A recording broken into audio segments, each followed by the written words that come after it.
ಪ್ರಾಯೋಗಿಕ ಕೃಷಿ ಸಮಾಜದ್ದು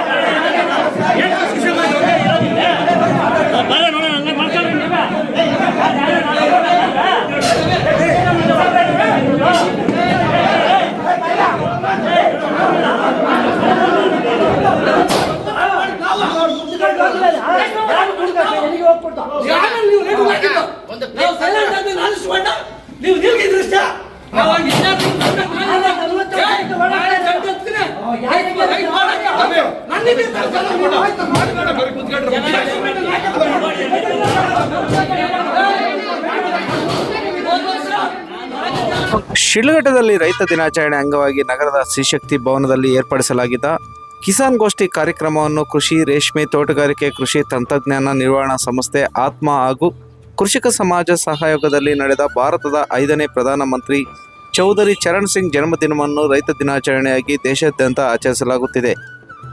ಇದರ ಭಾಗವಾಗಿ ಇಂದು ಶಿಡ್ಲಘಟ್ಟ ತಾಲೂಕಿನ ಎಲ್ಲ ರೈತ ಬಾಂಧವರು ಭಾರತದ 5ನೇ ಪ್ರಧಾನಿ ಹುಟ್ಟುಹಬ್ಬದ ಅಂಗವಾಗಿ ಅವರ ಭಾವಚಿತ್ರಕ್ಕೆ ಪುಷ್ಪ ನಮನ ಸಲ್ಲಿಸಿ ಜ್ಯೋತಿ ಬೆಳಗಿಸುವ ಮೂಲಕ ಕಾರ್ಯಕ್ರಮಕ್ಕೆ ಚಾಲನೆ ನೀಡಿದರು.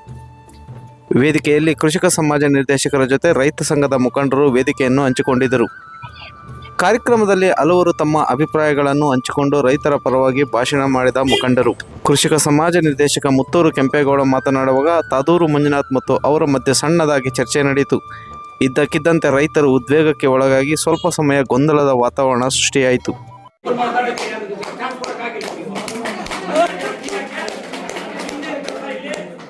ಪ್ರಾಯೋಗಿಕ ಕೃಷಿ ಸಮಾಜದ್ದು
Gracias.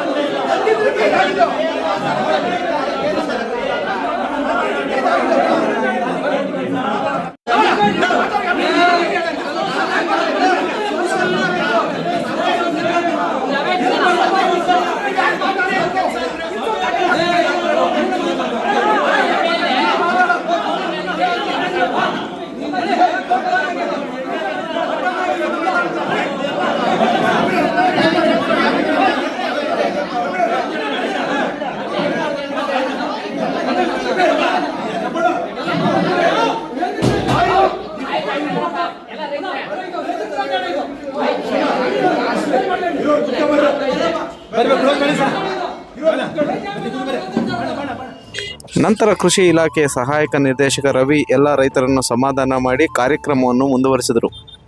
ಇದೇ ಸಂದರ್ಭದಲ್ಲಿ ಸಹಾಯಕ ಕೃಷಿ ನಿರ್ದೇಶಕ ರವಿ, ಸಹಾಯಕ ಹಾರ್ಟಿಕಲ್ಚರ್ ನಿರ್ದೇಶಕರು ಮಂಜುಳಾ, ರೇಷ್ಮೆ ಮಾರುಕಟ್ಟೆ ಸಹಾಯಕ ನಿರ್ದೇಶಕರು ತಿಮ್ಮರಾಜು, ರಾಜ್ಯ ರೈತ ಸಂಘ ಹಾಗೂ ಹಸಿರು ಸೇನೆ ಕಾರ್ಯಾಧ್ಯಕ್ಷರಾದ ಬೈರೇಗೌಡ, ರೈತ ಸಂಘದ ತಾದೂರು ಮಂಜುನಾಥ್, ಮುನಿಕೆಂಪಣ್ಣ, ರವಿ ಪ್ರಕಾಶ್, ಕೆ ಅರುಣ್ ಕುಮಾರ್, ಪ್ರಕಾಶ್, ಪ್ರತೀಶ್, ರೈತ ಮುಖಂಡರಾದ ಮಳ್ಳೂರು ಶಿವಣ್ಣ, ಮುತ್ತೂರು ಕೆಂಪೇಗೌಡ, ನಾಗಮಂಗಲ ಶ್ರೀನಿವಾಸ್ ಗೌಡ, ಎಸ್.ಎನ್. ವೆಂಕಟೇಶ್, ಉಜ್ಗೂರು ವೆಂಕಟರಾಯಪ್ಪ ಹಾಗೂ ರೈತರು ಹಾಜರಿದ್ದರು. ವರದಿ ಕುರುಮಡುಗು, ಮೈತ್ರಿ ಲೋಕೇಶ್, ಕನ್ನಡ ಮೈದಿನಿ, ಶಿಡ್ಲಘಟ್ಟ. ಬೆಳಗ್ಗೆ 11 ಗಂಟೆಯಿಂದ ಇಲ್ಲಿ 2 ಗಂಟೆವರೆಗೂ ಮಾತನಾಡಿರ್ತಾರೆ. ಕೊನೆಯದಾಗಿ ಕೆಂಪೇಗೌಡ ನಿರ್ದೇಶಕರು ಕೃಷಿ ಸಮಾಜದವರು ಮಾತನಾಡ್ಬೇಕಾದ್ರೆ ಎಲ್ಲರೂ ಮಾತಾಡಿದ್ದೀರಾ. ನಾನು ಒಂದು 5 ನಿಮಿಷ ತಗೊಳ್ತು ಒಂದು 5 ನಿಮಿಷ ಕುತ್ಕೊಳ್ಳಿ ಅಂತ ಹೇಳಿದ್ದಕ್ಕೆ, ಆದ್ರೆ ಕೃಷಿ ಸಮಾಜದ ಇದು ಕೃಷಿಕ ಸಮಾಜದ ಇದು ಸಭೆ ರೈತರ ಎಲ್ಲ ಮುಖಂಡರನ್ನು ಕರೆಯಲಾಗಿತ್ತು. ರೈತರನ್ನ ಅವರು ನಮ್ಮ ಕೃಷಿ ಸಮಾಜದಿಂದ ನಾವು ಆಯೋಜಿಸಿರೋದು, ನಾವು ಮಾತಾಡ್ಬೇಕಿತ್ತು. 5 ನಿಮಿಷ ಇದೆ ಅಂತ ಹೇಳಿದ್ದಕ್ಕೆ ನೀವು ಕೃಷಿ ಸಮಾಜದವ್ರೆ ಮಾಡ್ಕೊಳ್ಳಿ ಅಂತ ಒಂದು ಭಿನ್ನಾಭಿಪ್ರಾಯ ಸ್ಫೋಟಗೊಂಡು ಅಷ್ಟೇನೆ, ಇದ್ರಲ್ಲಿ ಏನೂ ಆಗಿಲ್ಲ. ಸರ್ ಅವ್ರಿಗೆ ಸಮಯ ಕೊಟ್ಟಾಗ ಇವ್ರಿಗೂ ಕೊಡ್ಬೇಕಾಯ್ತಲ್ಲ, ಕೊಡ್ಬೇಕಾಗಿತ್ತು. ಅದಕ್ಕೆ ಅವ್ರು ಮಾತಾಡ್ತಿದ್ರು, ಆದ್ರೆ ಏನೋ ಆಹಾರವನ್ನು ಉಳಿಸುವಂತ ಕಾಲ ಅಂದು ಇತ್ತು. ಆದರೆ ಇಂದು 140 ಕೋಟಿ ಜನಸಂಖ್ಯೆಗೆ ಅನ್ನ ಉಳಿಸುವಂತ ಶಕ್ತಿ ಯಾರಿಗಾದ್ರೂ ಇದೆ ಅಂದ್ರೆ ಅದು ರೈತರಿಗೆ ಇದೆ. ಆ ರೈತರ ಜೊತೆ ಯಾರು ಆಗಿಲ್ಲ. ಇವತ್ತು ಎಸ್.ಎಂ. ಕೃಷ್ಣ ಅವರನ್ನು ನಾವು ಜ್ಞಾಪಿಸ್ತಾ ಇದ್ವಿ. ಐಟಿ ತಂದು ವಿದೇಶದಲ್ಲಿ ಮಾಡಿದ್ರು, ಇನ್ನು ಅನೇಕ ರೀತಿಯಲ್ಲಿ ಮಾಡಿದ್ರು ಅಂತೇಳಿ ನಾವು ಹೇಳ್ತೀವಿ. ಆದ್ರೆ ಏನೇ ಮಾಡಿದ್ರು ಕೂಡ, ಕೈಗಾರಿಕೆ ಮಾಡಿದ್ರು ಕೂಡ, ಏನೇ ಮಾಡಿದ್ರು ಕೂಡ ಅನ್ನ ಬೆಳೆಯುವಂತ ರೈತ ಬೇಕೇ ಬೇಕು. ಬೆಳಗ್ಗೆ ಊಟ, ಮಧ್ಯಾಹ್ನ ಊಟ ಅಥವಾ ರಾತ್ರಿ ಊಟ, ಈ ಅನ್ನದಾತರನ್ನು ಸ್ಮರಿಸುವಂತ ಎಲ್ಲರೂ ಕೂಡ ಇವತ್ತು ಸ್ಮರಿಸಬೇಕಾಗ್ತಾ ಇದೆ. ಸ್ಮರಿಸುವಂತ ಕಾಲ ಇನ್ನೂ ಕೂಡ ದೊಡ್ಡ ಮಟ್ಟದಲ್ಲಿ ಸ್ಮರಿಸುವ ಶಕ್ತಿ ಆಗ್ತದೆ. ಸಭೆಗೆ ಹೋದಾಗ ಕೇಳಿದ್ವಿ, ಮೊದಲು ನಾವು ರಾಗಿ ಹೊಲ ಕೊಯ್ದಾದ್ಮೇಲೆ ಕಣ ಮಾಡ್ಬೇಕಾದ್ರೆ ಹೆಣ್ಣಾಳಿಗೆ 4 ಶೇರ್ ರಾಗಿ, ಗಂಟಾಳಿಗೆ 6 ಶೇರ್ ರಾಗಿ. ನಿಮ್ಮೂರಲ್ಲಿ ವ್ಯತ್ಯಾಸ ಇರ್ಬೋದು. ನಾನು ನಮ್ಮ ಮಳ್ಳೂರೊಳಗೆ ಹುಡುಗಾಗ ದೊಡ್ಡವ್ರು ಕೊಡ್ತಾ ಇದ್ದೀನಿ ಹೇಳ್ತಾ ಇದ್ದೀನಿ. 4 ಶೇರ್ ರಾಗಿಗೆ 6 ಶೇರ್ ರಾಗಿಗೆ ಡಿಮ್ಯಾಂಡ್ ಏನಂದ್ರೆ, ಮಕ್ಕಳು ಮರಿ ಎಲ್ಲ ಒಂದು 8 ದಿವಸ ಊಟ ಮಾಡ್ಬೋದು ಕಣದ ಹತ್ರ. ಆಮೇಲೆ ಚೆನ್ನಾಗಿ ಕೆಲಸ ಮಾಡಿದ್ರೆ ಒಂದು ಮರ ಜಾಸ್ತಿ ರಾಗಿ ಕೊಡ್ತಾರ, ಒಂದು ಹೊರೆ ಹುಲ್ಲು ಕೊಡ್ತಾರ. ಇದು ಮತ್ತೆ ಅಕ್ಲ ಬೇಕಾದ್ರೆ ಡಿಮ್ಯಾಂಡ್ ಇತ್ತು. ಎಲ್ಲರೂ ನೆನಪಿದೆಯಲ್ಲ, ನಮ್ಗೊಂದು 4 ಸಾವಿರ ಕೊಡಿ ಅಕ್ಲ ಅಂತೀವಿ ಅಂತೇಳಿ. ಅರ್ಧ ನಿಮ್ಗ ಅರ್ಧ ನಮ್ಗ. ಈಗ ಹೊರದಾಗ ಅಕ್ಲಾಯವರೇ ಇಲ್ಲ. ಏನ್ ಕಾರಣ? ಅದಕ್ಕೆ ನಾನು ಕೇಳಿದೆ, ಒಂದು ನಮಗೆ ಕಣದ ಕೆಲಸಕ್ಕೆ 4 ಶೇರ್ ರಾಗಿ ಕೊಡ್ತೀವಿ ಹೆಣ್ಣಾಳ್ಗ, ಈಗ 6 ಶೇರ್ ರಾಗಿ ಕೊಡ್ತೀವಿ. ನಮ್ಗೆ ಆಳಿಗೆ ತಂದು ಕೊಡ್ರಿ ನೀವು ಸರ್ಕಾರದವರು. ಇಲ್ಲ ಅಂದ್ರೆ 4 ಶೇರ್ ರಾಗಿ ಇವತ್ತು 300 ರೂಪಾಯಿ ಇದೆಲ್ಲ, ನಮ್ಗೂ 300 ರೂಪಾಯಿ ಕೊಡ್ರಿ. ಒಂದು ಅಲ್ಲಿಗೆ ಎಷ್ಟಾಯ್ತು? 80 ರೂಪಾಯಿ ಆಗ್ತದ ಒಂದು ಶೇರ್ ರಾಗಿ. ಒಂದು ಶೇರ್ ರಾಗಿ 80 ರೂಪಾಯಿ ಕೊಡ್ರಿ ನಮ್ಗೆ. ಅಂದ್ರೆ ಇಷ್ಟನ್ನ ಹೇಳಿ ನಾನು ಇನ್ನ ಮುಗಿಸ್ತೀನಿ ಅದನ್ನ. ಕಾರಣ ಏನಂದ್ರೆ, ಒಂದು ಗೂಣ ಆಗ್ಬೋದು, ರಾಗಿ ಆಗ್ಬೋದು, ಇವತ್ತು ದಾಳಿಂಬೆ ಆಗ್ಬೋದು, ಏನೇ ಆಗ್ಬೋದು. ಕೋಲಾರ ಜಿಲ್ಲೆಯವರು ಇಡೀ ರಾಜ್ಯದಲ್ಲಿ ಗುಣಮಟ್ಟದ ರಾಗಿ ಬೆಳೆಯೋರು ಯಾರು? ಕೋಲಾರದವರು. ಗುಣಮಟ್ಟದ ಅವರೆಕಾಳು ಬೆಳೆಯೋರು ಯಾರು? ಕೋಲಾರದವರು. ಚಳಿಗಾಲದಲ್ಲಿ ಗುಣಮಟ್ಟದ ಕಡಲೆ ಬೆಳೆಯೋರು ಯಾರು? ಕೋಲಾರದವರು. ಕಾಜ್ವಾಳ ಬೆಳೆಯೋರು ಯಾರು? ನಾವೇ. ಅದನ್ನೀಗ ಬೇರೆ ತರದ 6 ಬೆಳೆ ಬರುವಂತದ್ದು ಹೈದರಾಬಾದಲ್ಲಿ ಕಂಡಿಟ್ಟಿದ್ರೆ ನಮ್ಮ ಕಾಜ್ವಾಳ ಇಟ್ಕೊಂಡು ಅದು ವರ್ಷ ಪೂರ್ತಿ ಕೊಯ್ಬೋದು ಅಂತ ಕಾಜ್ವಾಳ. ಸ್ವೀಟ್ ಸ್ವರ್ಗಮ್ ಅಂತ ಮಾಡಿದ್ದಾರೆ ಅದನ್ನ. ಅದು ನಮ್ಮ ಕೋಲಾರ ಬ್ರೀಡ್ ನಿಂದ ಇಂಪ್ರೂವ್ ಮಾಡಿರೋದು. ಇವತ್ತು ಒಳ್ಳೆ ಮಾವು ಬೆಳೆಯೋರು ಯಾರು ಈ ರಾಜ್ಯದಲ್ಲಿ, ದೇಶದಲ್ಲಿ ಅಂದ್ರೆ ಕೋಲಾರದವರು. ಒಳ್ಳೆ ಗೂಡು ಬೆಳೆಯೋರು ಯಾರು? ಇಲ್ಲಿ ಚಿಕ್ಕಬಳ್ಳಾಪುರ ಹಾಕಿವಿ ಬರೀ ಕೋಲಾರದವರು. ಅದನ್ನು ನಾವು ಚೆನ್ನಾಗಿ ಇವತ್ತು ಒಳ್ಳೆ ಗೂಡು ಬೆಳೆಯೋರು ಯಾರು? ಕೋಲಾರದವರು. ಗುಣಮಟ್ಟದ ಹಾಲು ಉತ್ಪಾದನೆ ಮಾಡೋದು ಕೋಲಾರದವರು. 80 ಲಕ್ಷ ಲೀಟರ್ ಇವತ್ತೊಂದು ದಿವಸ ಹಾಲು ಉತ್ಪಾದನೆ ಆದರೆ 13 ಲಕ್ಷ ಲೀಟರ್ ಹಾಲು ಕೊಡೋದು ನಾವೊಬ್ಬರೇ ಇದ್ದಿದ್ದು.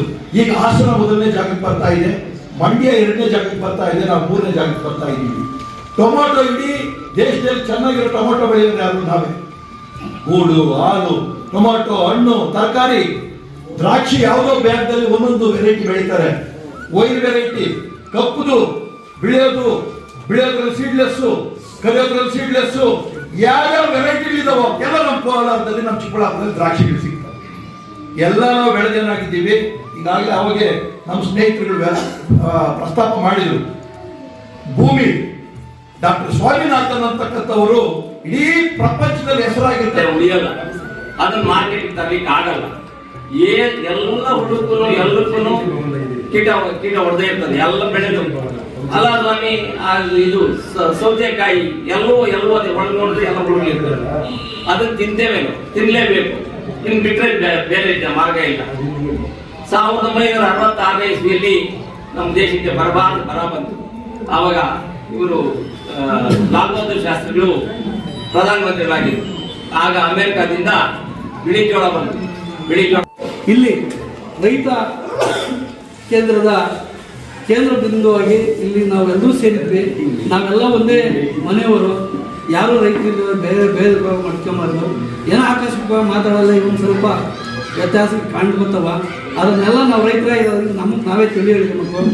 ಎಲ್ಲ ರೈತ ಸಂಘಟನೆಗಳಿಗೂ ನಾನು ಹೊಂದಿಸ್ತಾ ಅವರಲ್ಲಿ ಮನವಿ ಮಾಡಿ, ಏನೇ ತಪ್ಪು ಕೊಟ್ಟಿದ್ರೆ ನಮ್ಮಲ್ಲೇ ನಾವೇ ಕೂತು ಮಾತಾಡಿಕೊಂಡು ಇಲ್ಲಿ ಇಂಥ ಅತಾಚಾರ ಎಂದು ಹೇಳಿದಂಗೆ ನಾವೆಲ್ಲರೂ ಒಂದಾಗಿ ಹೋಗ್ಬೇಕು ಅಂತೇಳಿ ಎಲ್ಲ ಅಧಿಕಾರಿ ವರ್ಗದವರಲ್ಲೂ ಇವರನ್ನು ಕೂಡ ಇಂಥ ಕಾರ್ಯಕ್ರಮ ಬಂದಾಗ ನಾವು ಹೊಂದಾಣಿಕೆಗೆ ಓದ್ತೀವಿ ಅಂತ ಹೇಳ್ತಾ ಈ ತಾಲೂಕಿನ ಎಲ್ಲ ರೈತ ಬಾಂಧವರಿಗೂ ಹೊಂದಿಸ್ತಾ ನಾನು 2 ಮಾತು ಮುಗಿಸ್ತೀನಿ. ಏನೇ ಒಂದು ಶ್ರಮೆ ಇರಲಿ ಅಂತ ನಾನು ಈ ಸಂದರ್ಭದಲ್ಲಿ ನಮ್ಮ ಕೃಷ್ಣವಾದಿಂದ ರೈತ ಸಂಘಟನೆಗಳವ್ರಿಗೂ ನಮ್ಮ ಕ್ರೀಡಾ ಸಂಘಟನೆಗಳವ್ರಿಗೂ ಎಲ್ಲರೂ ಕೂಡ ಮತ್ತೊಮ್ಮೆ ಕೇಳ್ತಾ ನನ್ನ ಮಾತನ್ನ ಮುಗಿಸ್ತಾರೆ.